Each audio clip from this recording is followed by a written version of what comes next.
What is up, Twins fans? Thanks so much for clicking on this video. Tom Fromming here. We're going to talk about some things that Derek Falvey told reporters at the GM meetings in Arizona yesterday that caused a big stir last night, and justifiably so. People are not happy. I understand. Big reactions.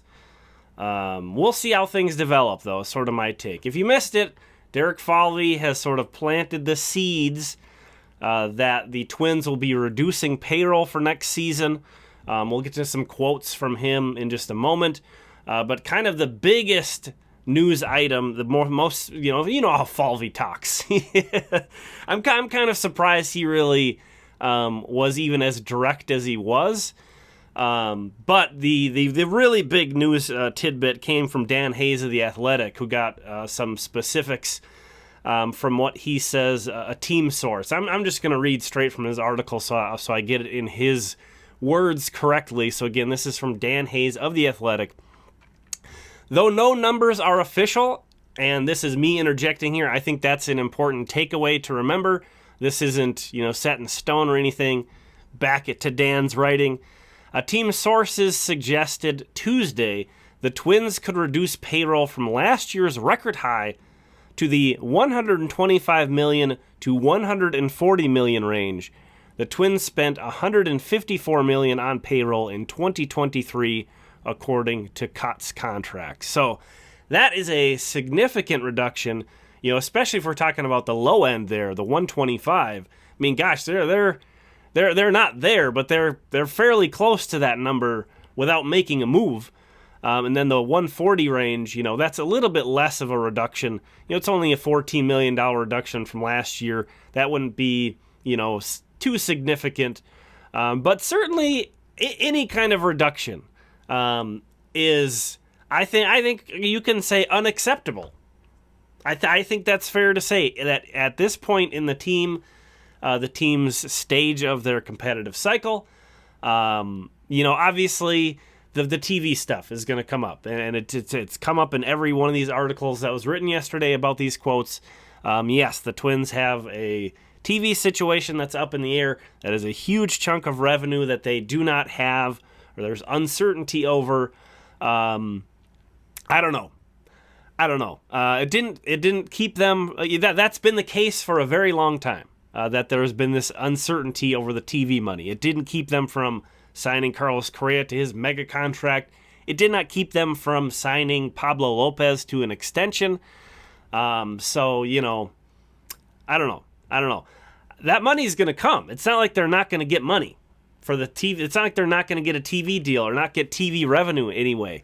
So, I don't know. I have a hard time sort of justifying the Twins pointing at that and saying, "Oh, we can't push payroll because we got this going on." But I will say, sort of to turn this into my own reaction to these comments, and we'll read through some of these too. But I want to throw out first that again, and it's been said by the writers and by Falvey. It's been pointed out that these numbers aren't set in stone. This isn't anything concrete. So keep that in mind. Now, what might that mean?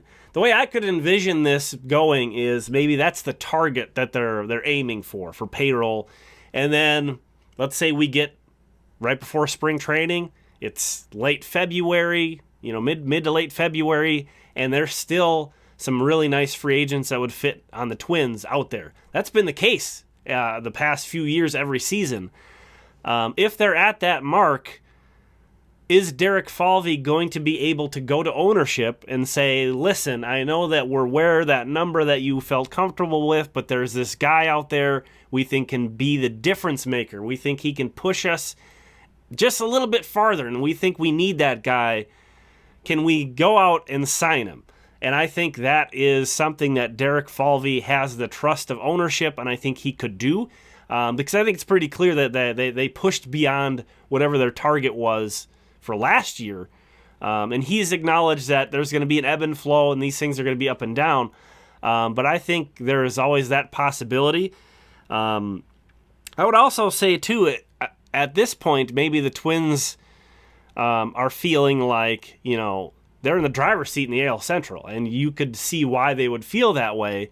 Well, let's say Detroit has a very active offseason and makes some big-time additions and are kind of on the Twins' heels. Something like that could actually help that conversation with Derek Falvey late, again, as we're approaching spring training. He can kind of take the projections and go to ownership and be like, listen, we're the defending champs, we're the favorites, but these Tigers got a lot better. We feel like, there's this one guy left out here. If we could just expand the payroll by 12 to 15 million and sign this guy, we would be in a great shape. I think that's another possible thing. So I think it's fluid. Just because there is a target that's below what it was this season, I don't think that's set in stone, and all the quotes suggest that too. To wrap that all up in a bow, it's frustrating to hear this. I don't expect anybody to be happy about it, but I think a lot can change between now and opening day. So I'm going to take kind of a wait and see. And kind of the second point is, you can build a pretty good team without extending payroll, to a new team record. So, I'm willing to give them a chance to see what happens.